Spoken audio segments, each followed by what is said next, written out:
चाहिँ बिहान हिँड्दैछौँ कुनै विशेष खास कारणले गर्दाखेरि बिहान उठेर चाँडो रिपोर्ट गरेर हिँडिरहेछौँ। कहिले 6:45 जति भयो हिँडेको। क्यान दुध छ, दुध पुऱ्याउन जाने, त्यहीबाट फेरि भुटानमा जाने भनेर चाहिँ डाइरेक्ट हिँडेको। अनि यो यस्तो पुरा रोड पुरै खाली छ नि त, आज त फिली उफ्री हिँड्ने पनि हुन्छ। रोड खाली भएपछि कस्तो छुट्टै हुन्छ नि, हिँड्न कस्तो मजा आउँछ है। यही हो, हामी चाहिँ भुटानमा जाँदैछौँ। अब गाडी चल्दैन, हिँडेर जानु पर्यो। थोरै टाइम त लाग्छ उता पर, सो चाँडै फेरि दिनभरि भएपछि फेरि दिउँसो फेरि यस्तो प्याक हुन्छ नि त। अनि फेरि अहिले त गर्मी सुरु हुन लाग्यो, त्यही भएर बिहान नै फर्स्ट आवरमै गएर हाल्दी भनेर चाहिँ चाँडो खुट्टा लम्काइरहेछौँ। त्यही हो।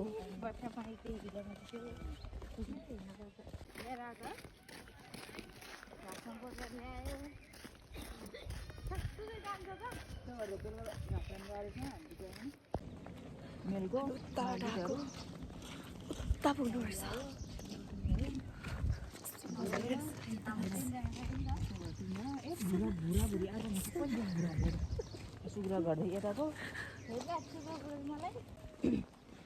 म हिँडिरहेको छु अनि मलाई निद्रा लागिरहेछ।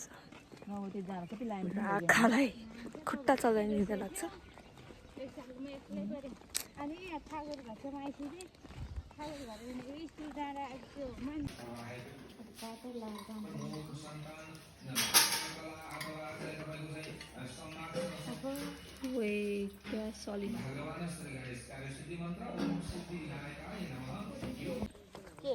हामी अझै पनि हिँड्दै नै छौँ।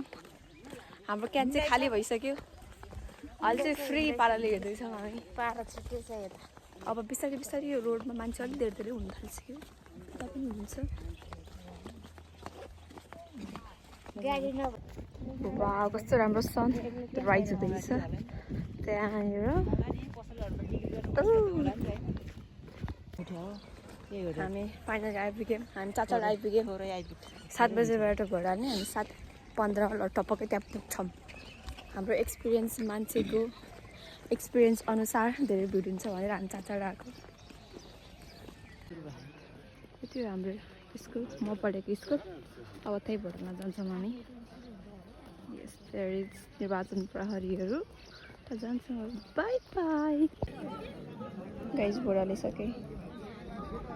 यस्तो चाहिँ यहाँको माहौल। मजा छ यहाँ बसेर हेर्नलाई।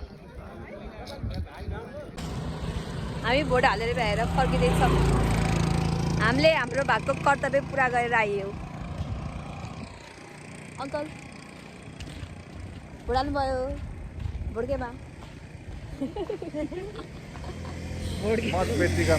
मतपेटिकामा। अनि यहाँ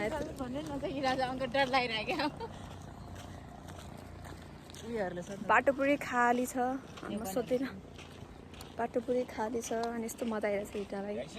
बाटोभरि मान्छे भेटिरहेछ। हामी ब्याक टु हाम्रो रिल अवस्थामा पुगिसक्यौँ। हाम्रो क्यान पछाडि चाहिँ बोकिरहेछ। म हिँडिरहेको छु होइन, मलाई अघि आउने बेला नि हिँड्दा नि निन्दा लागिरहेको थियो। अहिले पनि निन्दा लागिरहेछ। बाटोमा हिँड्दा एउटा बेड भेट्यो भने नि म यही सुत्छु लाग्यो, त्यस्तो लागिरहेछ। हेर्दैछौँ। फाइनली हामी हाम्रो गल्लीमा छिर्यौँ। हाम्रो गाउँको गल्लीमा। अब भने हामी पुग्यौँ घर। Bye bye, thank you for watching. पछाडि छन् माताश्रीहरू। तर जस्तो रमाइलो भयो। ब्याक टु कति वर्षपछि जस्तो एउटा मोमेन्ट थियो, गाडी नचल्ने बेला टाइम जस्तो। सबैजना हिँड्थ्यो बाटोमा अनि सबैजना भेट्थ्यो। हा हा हो। By by.